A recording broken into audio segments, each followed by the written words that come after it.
Obviously, in 2020, they had Pedri. He played 63 games in less than 300 days. That picture of him looking exhausted on the pitch was everything for me, because that's how I felt all of 2020.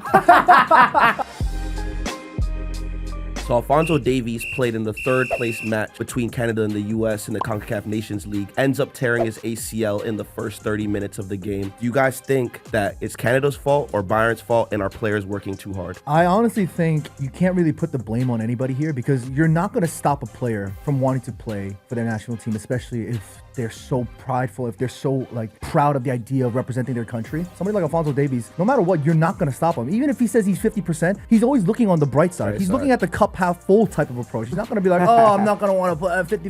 He's going to want to play no matter what. Dude, it was crazy though, because this whole story pissed me off to no end, right? Because it's like, he does his knee, right? He doesn't think he's done his knee. It comes out the next day that he has indeed done his knee, and Bayern are like, we're going to sue you, Canada. It turns out that he wanted to play. That Canada were like, nah, mate, rest up.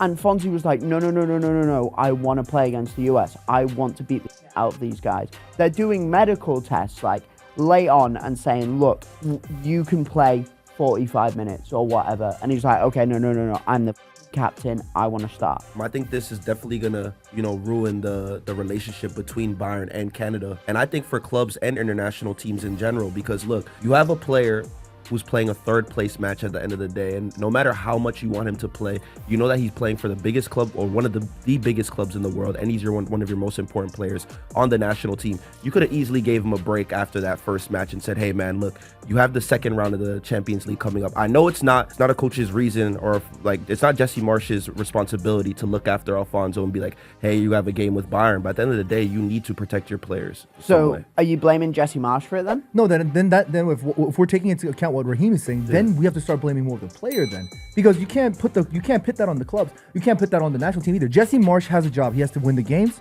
He has to maintain a good relationship with his players. If he told Alphonso Davies at a crack at beating the US, you're not going to play because you need a rest for whatever reason, he's clearly going to feel some type of way, because hindsight is 2020. He's not going to go into that game knowing he's going to tear his ACL. So in that case, then it becomes more on the player's responsibility than the club or the national team. So it all becomes very gray. It becomes very unfortunate. But at the end of the day, one thing is for certain: you ain't stopping Alphonso Davies from not playing that game. Do you know what's crazy? That was just nuance brought into this podcast. Definitely. That's sick. I love that. Also, there was, obviously in 2020, they had Pedri. He played 63 games in less than 300 days. That picture of him looking exhausted on the pitch was everything for me, because that's how I felt all of 2020. Didn't we all, bro? Forget COVID, man. Didn't we all, bro? But, we're talking about, players having loyalty to their international teams as well as their clubs. And I feel like these players just get caught in this gray area right in between. Do you guys think it's the manager's decision, or it's up to the clubs to tell the players how much they're going to play internationally? Well, first of all, I don't buy into the argument that players can just be told hey mate, you're not playing, you'll be all right. Yeah, footballers want to play football. It's their job, and most of them, except Ben White apparently, love it. He hates international. Yeah, why I don't know what happened to him in England camp. Can I just say, why do footballers hate playing football? I don't know. There are some people who are just good at it and it's their job. Bale. But honestly, Michael Owen. What I wouldn't give to be wearing the captain's armband for England right now. Anyway, not. But you know how good you have to be insane at a sport and not even like it. Bro, it's crazy. You've got to be a psychopath, haven't you? But anyway, no, your actual point was about whose fault is it? Well, it depends from federation to federation. The one I always think about is Spain, right? Because what Spain do is they see a talented 15-year-old and they're like, mine. Yeah. Pau Kubasi was just turned 17, has half a good season for Barca, and Luis de la Fuente is like, hey, buddy. Yeah, bro, you're playing for Spain, my boy. It's crazy. So, and look, but also at the same time, how are you supposed to turn down that opportunity? Of course. You just can't. It's the same thing with Saka and Arsenal, right? He had an unbelievable year. He gets into, was it the England Euro squad? Are you kidding me? A home Euros? You're just going to say no? No, there's no way. I don't think it's anyone's fault. One thing I will say, though, is that managers of national teams need to know how much you can play someone. Like, if I were an Arsenal fan, I would be fuming that Miles Lewis-Skelly played for England in that international break. But we also got to remember that football is a young man's game. But I have a great question for you guys. Do you guys think that as players are playing so early in their careers that we'll see less of them in their prime by the time they get 27, 28? That's a great conversation because I actually was writing up a long-form YouTube video about it. There's two studies that I was going to talk about. One, which talks about Olympians and Olympic athletes. Over the 30-year stretch from 1990, I believe it was Tokyo, or I can't remember where it was, but from 1990 to 2018, they did a study. In a 30-year stretch, the average age of the Olympians. Now, Olympians are the top athletes that represent their country. Average age increased from 25 to 27. Now, conversely speaking, there was a recent study done by a team in Australia that looked at Europe's top 5 leagues, and they confirmed that the average age, which was always somewhere in the range of 27, that age is actually slowly coming down to 26. From a numbers perspective, to go from 27 to 26 might not be too big.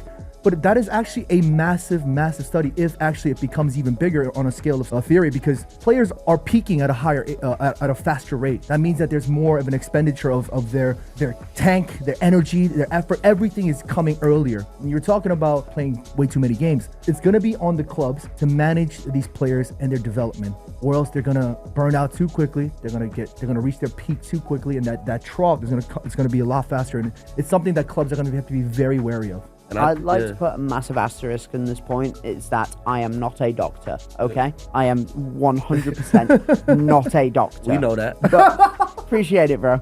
Hey, you should see my half marathon time. Point being, Bukayo Saka with a serious hamstring injury at this age, dude. It could be really bad. Dude, at 23, serious long-term hamstring injury that requires surgery in the middle of a season. Dude, I'd be scared. I'm scared as an England fan, man. There are very few wingers who rely on pace who have managed to be relevant past the age of 30. Like, we're looking at Raheem Sterling, for example, how much he's had to change his game due to injuries and, losing parts of his pace, right? And when that's a part of your game, it's detrimental to your success as a player, especially if you rely on your physicality. Look at Sonny. Watching Sonny, my man, like watching him, like, dare I even say the word decline, but you're seeing his game change. You're seeing him decline. That explosiveness, his ability to change quickly, that ankle, the not turn. the same. No, it's not. And it's tough on these players. I think it's really, really tough. And I think at the end of the day, do you guys think that youngsters like Lamine Yamal, Miles Lewis-Skelly, and Nwaneri, could they handle this workload? Okay, can we please not mention Miles Lewis-Skelly and Ethan Nwaneri in the same sentence as Lamine Yamal? No, but It's like we're not talking about like quality. We're talking about age.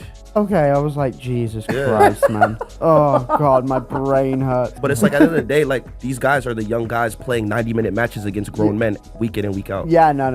I take your point. I really do take your point. What was the question? You're not even listening to the question. You just heard the Arsenal guys that wanted to debate. Triggered. What's wrong with this guy? No, it's about it's about management. If Arsenal really truly believe in these players, if Arsenal understand that any clubs, if they understand that these players have lots of potential, they need to manage these games. There's going to be games coming in thick and fast. You think that FIFA and you think that these governing bodies are going to decrease games? No.